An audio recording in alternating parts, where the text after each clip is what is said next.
Well, thank you for being here. And I just want to say that I hope that whatever the reason that you decided to attend today, that I will be in some way able to meet whatever need you brought.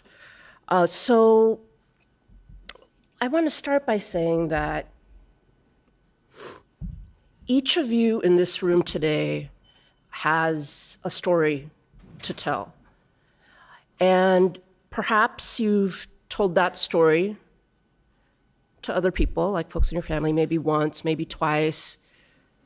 Maybe you tell your story all the time. Maybe you're telling your story too much. People are tired of hearing your story.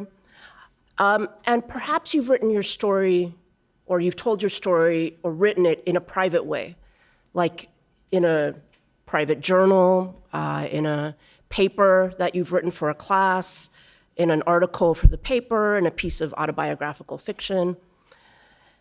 So it's one thing to verbally articulate your story, right?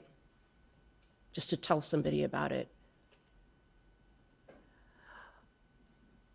Or even to write your story for a few folks to see, but how many people have access to your story? Who gets to read your story? Or are you allowing someone else to write your story? So I have a simple yet consequential message for you today, which is you need to document your story. And not just privately, but publicly. Each of you has a story that needs to be told. And I don't believe in coincidences. So I have to believe that it's serendipitous that you're here today, that for some reason you were supposed to listen to what I have to say. So hear me when I say that documentation, putting things in writing, in all of its iterations, is power. And so I'm going to today talk about how documentation has played out in my life. So that's 5-year-old me. And I wasn't mad in the pictures. This was just my default look. And this was the 5-year-old me when my family immigrated from Guatemala to the US. So imagine, my parents were in their early 30s. They had 3 children, 1 on the way, we'd end up becoming 6. Spoke no English, were unemployed, and alone. It was 1978. Who was president in 1978? Jimmy Carter was president. The musical movie Grease with John Travolta and Olivia Newton-John had just come out. You youngsters are looking at me like, what are you talking about? The CBS soap opera Dallas had just launched. Okay, some of you know what I'm talking about. Dianne Feinstein, current senator, she succeeded the murdered John Moscone as the first female president, I'm projecting here, as the first female mayor of San Francisco, California. And the rainbow flag of the LGBTQ movement flew for the first time in the San Francisco Gay Freedom Day parade. And so my story as a once undocumented to now hyper-documented, so tons of documents and stuff, evolved as all creative invention does, out of necessity. When I was a kid, my parents literally needed me to fill out their paperwork. And for some reason in this country, there is always paperwork involved with everything, it seems. They were just learning English, you can imagine, and trying desperately to fit into this foreign American culture. And my first memories of the importance of documentation came in the form of my primary childhood role, that of translator, which has its benefits, by the way, because you can always work that to your advantage as a child. It was my job to accompany my mama everywhere, right? To the pediatrician, teacher conferences, dentist, emergency room. So forms were second nature to me by the time I was 7. And I knew the routine all too well. And I started developing a really nuanced understanding of folks' sort of emotions and inferences of those emotions. So filling out forms, translating, made me feel powerful.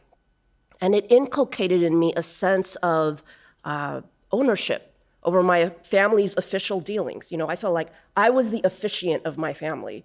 How could my family possibly survive without me? I was like the documentation girl, and it was power. And I liked it. I really liked that power. And this love of small writing acts grew into this love for me of storytelling and language. And I had a lot to draw from when it came to storytelling. Early in my elementary career, like in second grade, I was writing stories, but not typical 7-year-old stories. I was writing stories of poverty, torture, struggles. So my teacher, Miss Forcier, was a little bit worried about me. She was like, what is going on at home? But really, all I was doing was repeating everything I heard at home, which I wasn't supposed to hear. So eavesdropping on my parents' conversations, eavesdropping on my relatives' phone calls at the dinner table. Because my native country of Guatemala is beautiful. Has anyone ever been? Yay. But it's also very tragic. And as many developing countries are, right? They have a landscape that sort of doesn't reflect the politics there. And it's known as the land of eternal spring because of its weather. You're all familiar with the land of eternal spring because you live in it.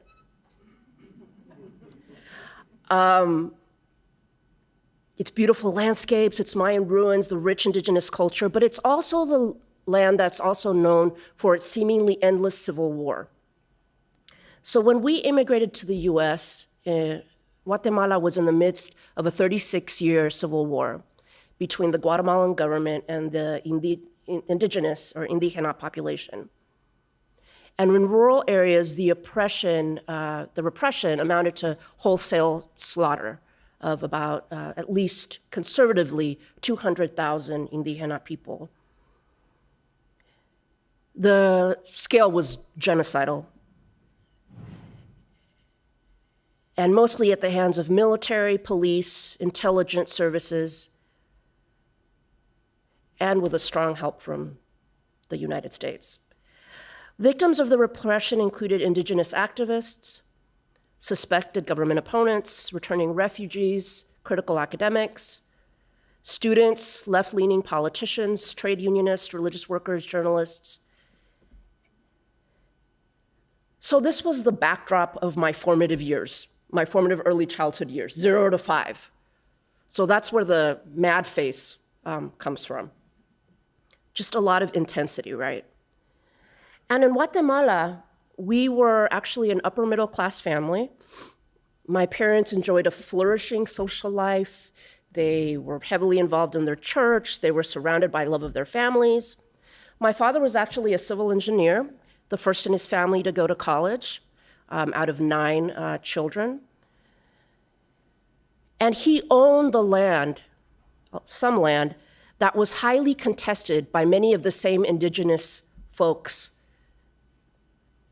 that were slaughtered. My mother worked at home at the time as a mother of 3 with a little bit of college under her belt. And my father is the son of a Cantonese businessman who at the turn of the century via San Francisco came to Guatemala, opened up a textile store, and now is one of the largest textile stores in all of Central America. My mother is the daughter of an Italian immigrant father with intellectual roots who made his way west from Cosenza, Italy, and eventually to Guatemala, and went on to work for the first socialist president of Guatemala, Jacobo Arbenz. Both of my grandmothers are Guatemalan natives with Mayan roots who each became matriarchs of their respective families, as most Latina moms are. So I come from a long line of diasporic immigrants, and as many immigrants experience, immigration comes at a price, sometimes paid and sometimes earned. What do I mean by that? My father's education did not translate into the US. My father was a civil engineer, but as of 1978, he never practiced civil engineering again. In fact, my father still doesn't really speak the best English. And so as you all know, it's one thing to have to learn English, right? But then if you're in like engineering, for example, you have to learn a whole nother language. My father was never able to do that. My mother, on the other hand, she earned her bachelor's degree, 6 kids, remember, and pretty much a single mom. We both graduated from college together in 1995. And she is now the CEO of Richmond College Prep. And Richmond is where I grew up, a K-7 charter school in the Iron Triangle of the Bay Area. And it's called the Iron Triangle because it's 3 railroad tracks that surround the community, where she serves over 500 children of color and their families. Oh, I forgot to put the picture of my mama up. There she is, holding my book. It's the cutest thing you've ever seen. Oh my goodness. So this is my mama holding my first published book. And I say my book, but it's not my book. That's that lady's book. Because we know, especially if we're from marginalized communities, that our contributions and what we do don't belong solely to us, right? This belongs to my mama because had she not been born into certain circumstances, had she not overcome the kind of struggles that only a woman of color with 6 children knows, had she been availed of the same opportunities I had, she would have written her own book a long time ago. Oh, and more than one. I'm pretty sure she would have had a Pulitzer by now. This book belongs to my community, my ancestors, my immediate family, and the undocumented students who allow me to work with them and be a part of their lives. It also belongs to all the current American dreamers out there that are fighting their asses off, the undocumented folks who hold together the fabric, not just of this country, but globally, all of the undocumented workers of the world. And I suppose I could have limited the sharing of my story to verbal. You know, I could just go out and tell my story this way or to individuals without writing a book about it, right? But documenting these experiences, there is something about the act of documentation that is powerful and consequential. Documentation is power. But documenting your experience requires convincing yourself that what you are writing about is worthy of being read. Let me take it a step further. It requires convincing yourself that you are worthy of being read. So that's been my life struggle, convincing myself that my stories, our stories, are worthy of being written and being read. And I call this hyperdocumentation, which is the topic of my book. And hyperdocumentation refers to the excessive production of documents and texts and papers in an effort to compensate for undocumented status or any sort of unworthiness. Can anybody relate to that, this idea of kind of having to prove yourself constantly, collecting papers, that kind of a thing? And for those of us who never or rarely ever see ourselves represented in texts, we have been socialized to believe that we're not entitled to take up space, that we're not entitled to fill pages or to write our stories, that somehow owning our stories writing them will somehow make us vulnerable, will hurt us, or will isolate us. But James Baldwin says that the opposite is true. I love this quote. He says, "You think your pain and your heartbreak are unprecedented in the history of the world." Is anybody with me? Has anybody ever felt like their pain is worse than anybody? Nobody, but then you read. Oh, it was books that taught me that the things that tormented me the most were the very things that connected me with all the people who were alive and who had ever been alive. The very thing that torments you is the very thing that connects you. It's not what isolates you. And when you see yourself in the written word, you are born. Your reality is named. Your existence is confirmed. But before you see yourself in the written word, you have to go through heartbreak. The heartbreak of reliving your story and retelling your story again and again. Right? You've got to get through it to get to it. No mud, no lotus. Everything good is born out of struggle. So when I was in 10th grade, in my ongoing quest to become the all-American girl, and completely in line with my academic competitive nature, I applied to a prestigious leadership program that you all might be familiar with called Girls State. Anybody? Okay, what is Girls State, my friend? High school kids, I think, go to the state legislature and play out the process of government. Exactly. It's like a mock government, like the mock UN, but it's the mock government. And it's described as a nonpartisan program that teaches young women responsible citizenship and love for God and country. There's also a boys' state, by the way. And where I went to school, Girls State only accepted the cream of the crop. The chosen girl held great prestige, so of course that was attractive to me. And the selection process consisted of written application accompanied by a series of rigorous interviews that required all sorts of knowledge of social capital. Things like what to wear during a face-to-face interview. 10th grade, I don't know what to wear. My parents aren't going to a professional job every day. How to present oneself during these specific interactions, just the nuanced kind of like uncomfortable small talk. The post-interview courtesies, thank you very much, writing a note afterwards. And all of the ways to exude a non-threatening, yet confident, non-arrogant, yet intelligent, non-masculine, yet self-actualized, non-defiant, yet curious, non-obnoxious, yet witty, non-righteous, yet principled demeanor. And I had the privilege of acquiring some of these intangible skills throughout my academic schooling and home.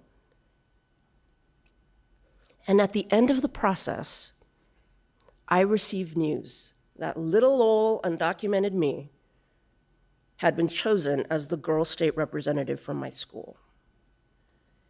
Of course, that weekend, my family and I celebrated over tamales, frijoles negros, plátanos fritos.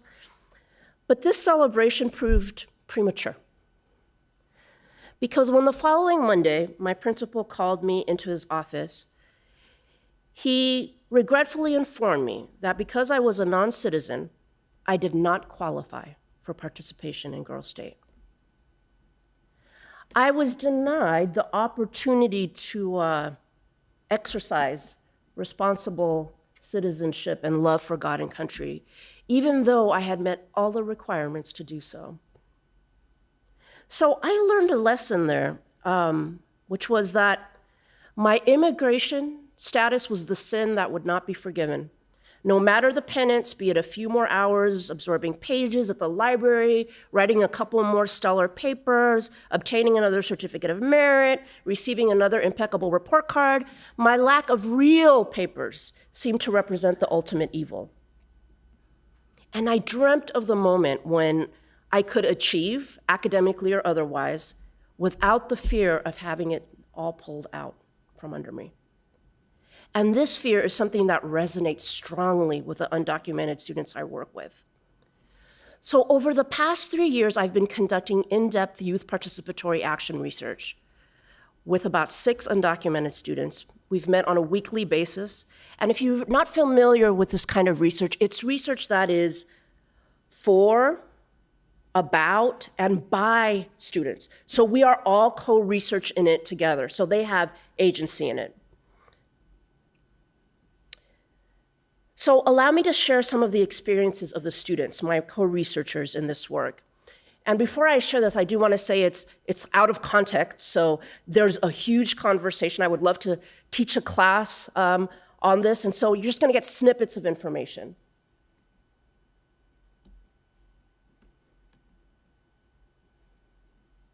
Or you will as soon as the technology behaves. Okay.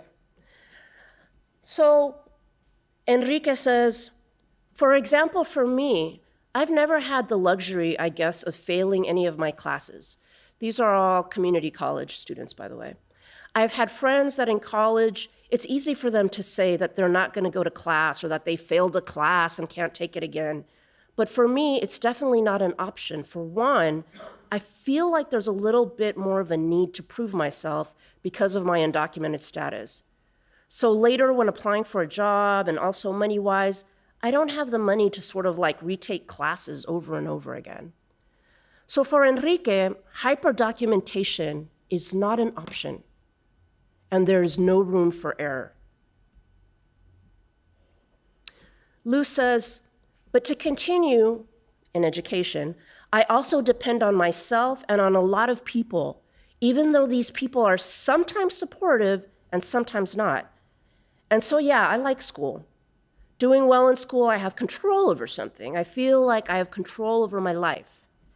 Generally, I feel like I don't have a lot of control over what happens to me. So for Luz, hyperdocumentation and academic success is a mechanism of empowerment. Grace says, she's talking about a class that she was taking where the topic came up of immigration. I knew the professor might be safe, but the classroom, the students that I'm with in the classroom were not. I remember like feeling hot. Then thinking like, okay, calm down, because they're gonna figure out that you're undocumented and then you're gonna get accused. So for Grace, she had to strategize and weigh her behaviors and their potential consequences. Guadalupe says, unless you are an academic, there's no talk in the media of who has benefited from DACA. The poor haven't benefited because they can't afford the paperwork fee. And most of them had to drop out of high school to help their parents. I think now it's even harder because of the ways that they are framing the DREAM Act. Sure, if I'm the valedictorian of Harvard University, of Stanford University, or whatever, then I'm good. But it's hard to find those students. There are so few valedictorians. I mean, there's going to be only one valedictorian in every school. So Guadalupe tells us that we mustn't fall into the trap of perpetuating this trope of deserving immigrant. What of the other 12 million tax-paying undocumented folks? Do they not deserve a place here because they haven't gotten straight A's? Because they haven't gotten enough certificates of merit?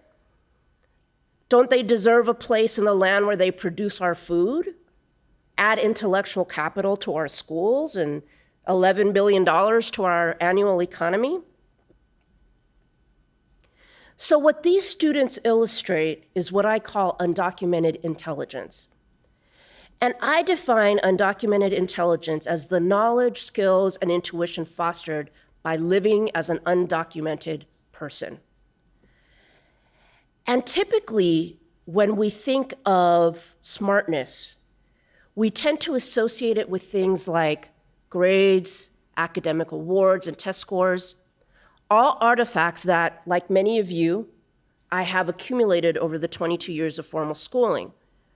We think of smartness as an object we have achieved versus something that is done to us.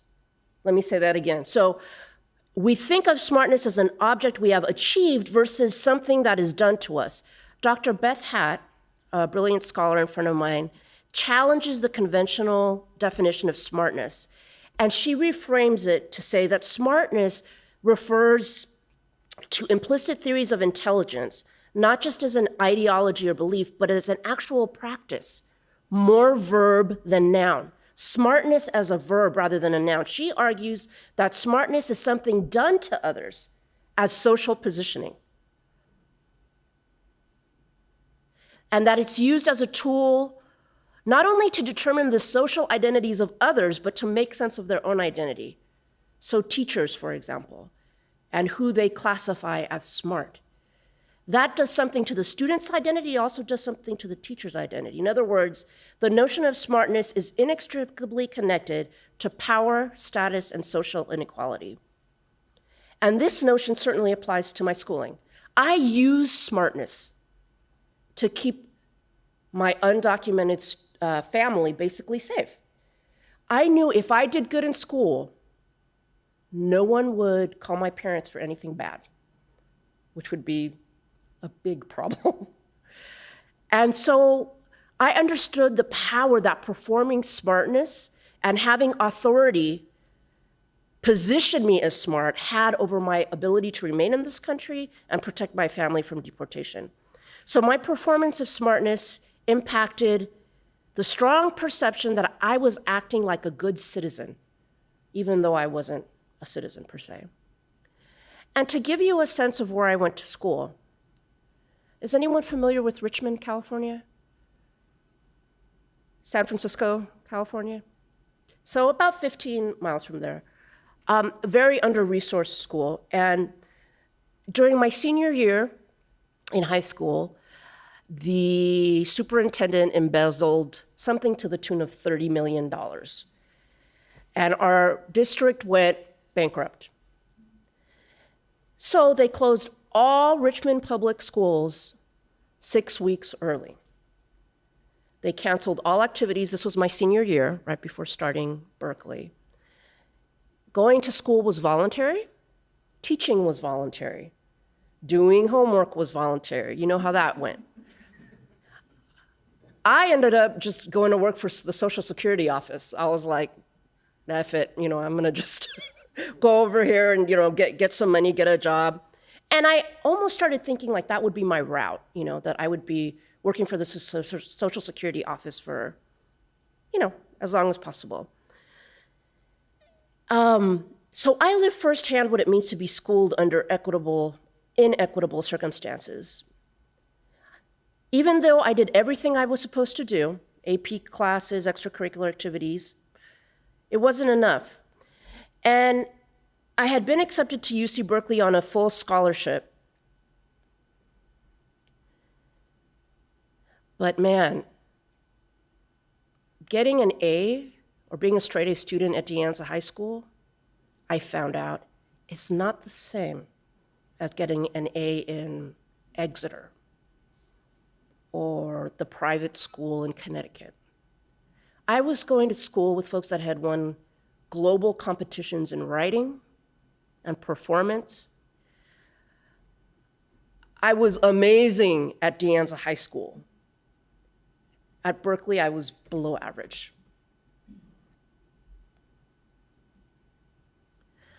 But the cultural construct of smartness worked both for me and against me, right? Because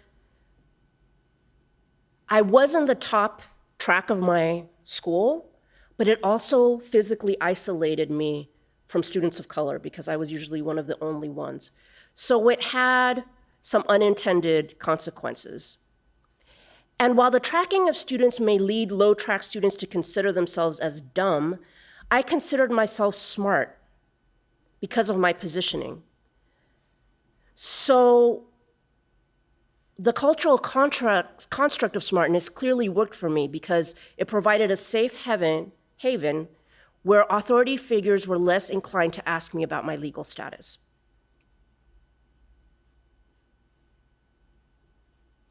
This academic exceptionality gave me access to privileges I would have otherwise been denied.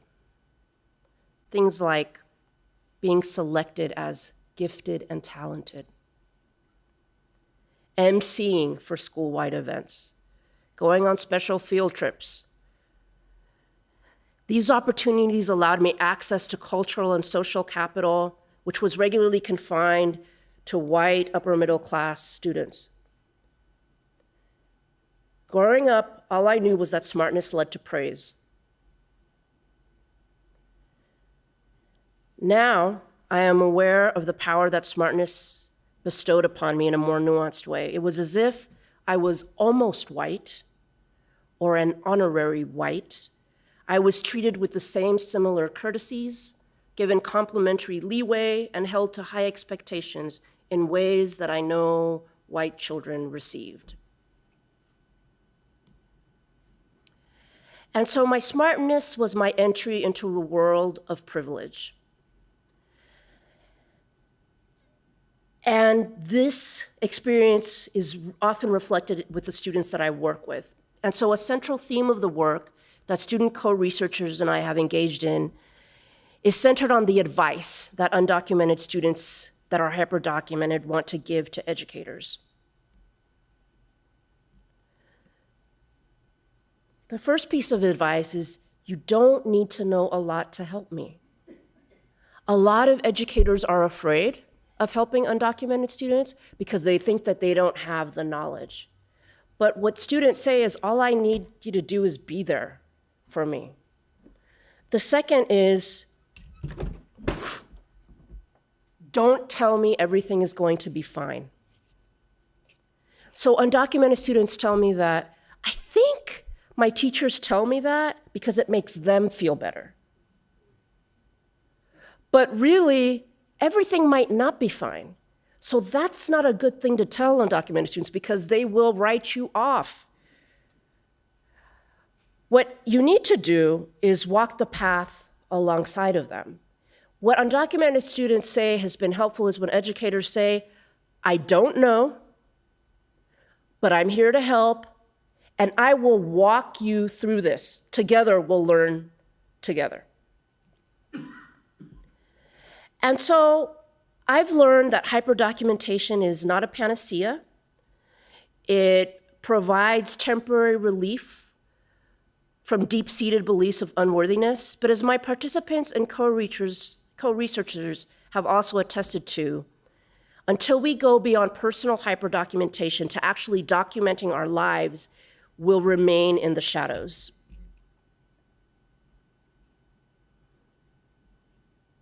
I'm going to tell you one last story before I end. I thought that I did all the right things, that I had like an arsenal of documents, and that with my PhD, that I had created like an invisible force field of protection around me. Oh, was I wrong? And this story really illustrates where I'm coming from here. So I was invited to serve on a panel in a city that I won't name, but that used to be the headquarters for the KKK. And the diversity program was called America Unites on Immigration. So you knew it wasn't going to be anything about America uniting on immigration at all. There was 4 participants on the panel, a white female professor of history, a Filipina professor of anthropology, and a white male professor of economics. And Brad, the coordinator of this event, lovely, sincere human being, introduced us all with our academic pedigrees and whatnot. But as the evening progressed, I noticed a pattern. Audience members addressed the 2 white professors as Dr. so-and-so, but never addressed my Filipina colleague and I using the same titles. In fact, we weren't addressed by our names. Audience members would say, the one with the gray sweater, the one with the scarf, the one that just talked about.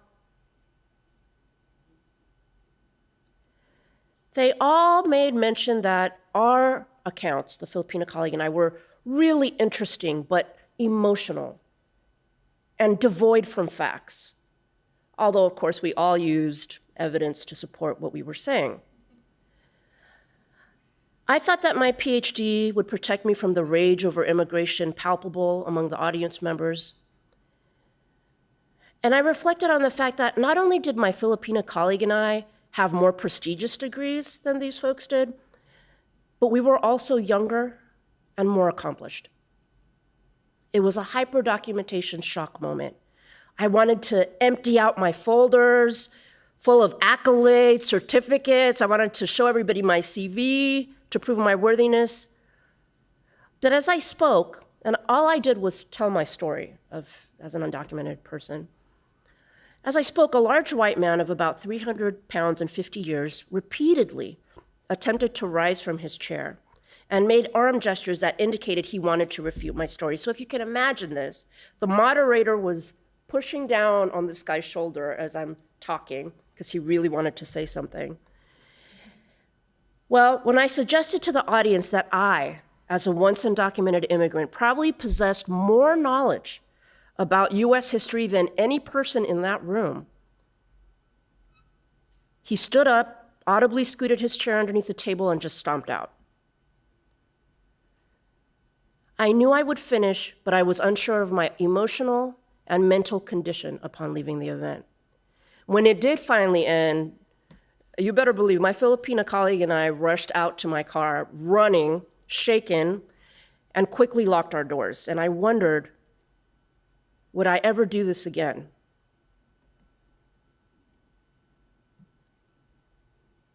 I understood that my contribution to the panel was valuable, but at what expense? The fact that I was asked to tell my story for the benefit of others was a double-edged sword, right? Because the telling of my story was at once freeing. I love it, I have the space to do that, but it was also exploitive because the space was unsafe. I couldn't sleep that night and had a series of anxiety attacks in the days that followed. And I couldn't stop telling my friends and family about it. And so hiding out and staying silent would appear to be safer, right, than revealing my story. And yet it's precisely, I think, my willingness to be vulnerable that garners strength within me. And as it turns out, my refuge from danger no longer lies in concealing, but rather in revealing my narrative. And I would argue that the same is true for those of us from marginalized communities. So I'm going to have to quote Jay-Z here, because he says in a recent New York Times interview, he said that what we reveal, we heal. And I believe that. What we reveal, we heal.